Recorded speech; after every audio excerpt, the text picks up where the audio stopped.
এবছৰতে 22টা সন্তান জন্ম দিছে কিন্তু মুঠ 105টা সন্তানৰ পিতৃ-মাতৃ হোৱাৰ চেষ্টা কৰি আছে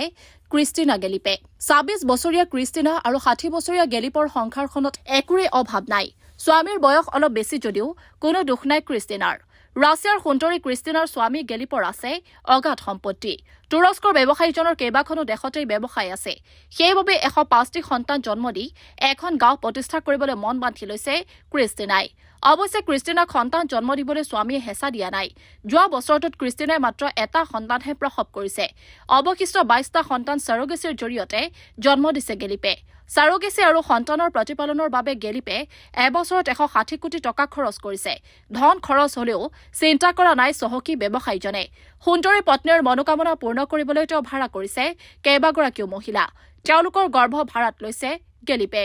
পত্নী ক্ৰিষ্টিনাৰ মতে তেওঁ আৰু 83টা সন্তান জন্ম দিব লাগিব ইয়াৰে 3টা সন্তান নিজে গৰ্ভধাৰণ কৰিবলৈ ক্ৰিষ্টিনাই ঠাৱৰ কৰিছে কিন্তু অৱশিষ্ট 80টা সন্তান সাৰোগেট মাতৃয়ে জন্ম দিব এই পৰ্যন্ত তেওঁলোকে লাভ কৰা 22টা সন্তান সুস্থ সবল হৈ আছে গতিকে স্বামী গেলিপৰ প্ৰজনন ক্ষমতা শক্তিশালী বুলি নিশ্চিত কৰিছে চিকিৎসকসকলে সেই গেলিপৰ বীৰ্য অহা সময়ছোৱাত 80 গৰাকী সাৰোগেট মাতৃৰ প্ৰজনন তন্ত্ৰত সংস্থাপন কৰা হ'ব তেওঁলোকে গৰ্ভত ধাৰণ কৰিব গেলিপৰ সন্তান তাৰ বাবে কেইবা কোটি টকা খৰচ কৰিবলৈ গেলিপ সাজু হৈ আছে 105টা সন্তান জন্ম দি গাঁও স্থাপন কৰিবলৈ পত্নী ক্ৰিষ্টিনাই যি চেষ্টা কৰিছে তাৰ প্ৰতি অকৃপণভাৱে সহযোগিতা আগবঢ়াইছে চহকী ব্যৱসায়ীজনে নিজে বৃদ্ধ হলেও গাভৰু পত্নীক সুখী কৰিবলৈ তেওঁ চেষ্টাৰ ক্ৰুটি কৰা নাই অৱশ্যে সন্তানসকলক তুৰস্কৰ পৰিৱৰ্তে ৰাছিয়াতহে ডাঙৰ কৰা হৈছে সকলোকে চিকিৎসকৰ নজৰত ৰাখিছে ক্ৰিষ্টিনা আৰু গেলিপে এতিয়া তেওঁলোক আকৌ সন্তান জন্ম দিয়াৰ বাবে ব্যস্ত হৈ আছে প্ৰতি বছৰে কমেও 30টা সন্তান জন্ম দিবলৈ মন বান্ধি লৈছে ক্ৰিষ্টিনাই সন্তান বিচাৰি 60 বছৰীয়া স্বামী গেলিপক আমনি কৰিছে ক্ৰিষ্টিনাই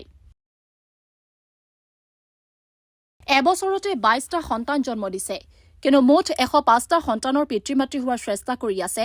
ক্ৰিষ্টিনা গেলিপে 26 বছৰীয়া ক্ৰিষ্টিনা আৰু 60 বছৰীয়া গেলিপৰ সংসাৰখনত একোৰে অভাৱ নাই স্বামীৰ বয়স অলপ বেছি যদিও কোনো দুখ নাই ক্ৰিষ্টিনাৰ ৰাছিয়াৰ সুন্দৰী ক্ৰিষ্টিনাৰ স্বামী গেলিপৰ আছে অগাধ সম্পত্তি তুৰস্কৰ ব্যৱসায়ীজনৰ কেইবাখনো দেশতেই ব্যৱসায় আছে সেইবাবে 105টি সন্তান জন্ম দি এখন গাঁও প্ৰতিষ্ঠা কৰিবলৈ মন বান্ধি লৈছে ক্ৰিষ্টিনাই অৱশ্যে ক্ৰিষ্টিনাক সন্তান জন্ম দিবলৈ স্বামীয়ে হেঁচা দিয়া নাই যোৱা বছৰটোত ক্ৰিষ্টিনাই মাত্ৰ এটা সন্তানহে প্ৰসৱ কৰিছে অৱশিষ্ট 22টা সন্তান সাৰোগেচিৰ জৰিয়তে জন্ম দিছে গেলিপে সাৰোগেচি আৰু সন্তানৰ প্ৰতিপালনৰ বাবে গেলিপে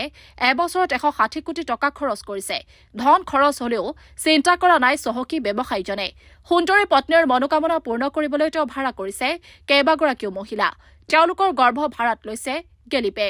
পত্নী ক্ৰিষ্টিনাৰ মতে তেওঁ আৰু 83টা সন্তান জন্ম দিব লাগিব ইয়াৰে 3টা সন্তান নিজে গৰ্ভধাৰণ কৰিবলৈ ক্ৰিষ্টিনাই ঠাৱৰ কৰিছে কিন্তু অৱশিষ্ট 80টা সন্তান সাৰোগেট মাতৃয়ে জন্ম দিব এই পৰ্যন্ত তেওঁলোকে লাভ কৰা 22টা সন্তান সুস্থ সবল হৈ আছে গতিকে স্বামী গেলিপৰ প্ৰজনন ক্ষমতা শক্তিশালী বুলি নিশ্চিত কৰিছে চিকিৎসকসকলে সেই গেলিপৰ বীৰ্য অহা সময়ছোৱাত 80 গৰাকী সাৰোগেট মাতৃৰ প্ৰজনন তন্ত্ৰত সংস্থাপন কৰা হ'ব তেওঁলোকে গৰ্ভত ধাৰণ কৰিব গেলিপৰ সন্তান তাৰ বাবে কেইবা কোটি টকা খৰচ কৰিবলৈ গেলিপ সাজু হৈ আছে 105টা সন্তান জন্ম দি গাঁও স্থাপন কৰিবলৈ পত্নী ক্ৰিষ্টিনাই যি চেষ্টা কৰিছে তাৰ প্ৰতি অকৃপণভাৱে সহযোগিতা আগবঢ়াইছে চহকী ব্যৱসায়ীজনে নিজে বৃদ্ধ হলেও গাভৰু পত্নীক সুখী কৰিবলৈ তেওঁ চেষ্টাৰ ক্ৰুটি কৰা নাই অৱশ্যে সন্তানসকলক তুৰস্কৰ পৰিৱৰ্তে ৰাছিয়াতহে ডাঙৰ কৰা হৈছে সকলোকে চিকিৎসকৰ নজৰত ৰাখিছে ক্ৰিষ্টিনা আৰু গেলিপে এতিয়া তেওঁলোক আকৌ সন্তান জন্ম দিয়াৰ বাবে ব্যস্ত হৈ আছে প্ৰতি বছৰে কমেও 30টা সন্তান জন্ম দিবলৈ মন বান্ধি লৈছে ক্ৰিষ্টিনাই সন্তান বিচাৰি 60 বছৰীয়া স্বামী গেলিপক আমনি কৰিছে ক্ৰিষ্টিনাই নিউজ টেক্স ৰিপৰ্ট নিউ আছাম নিউজ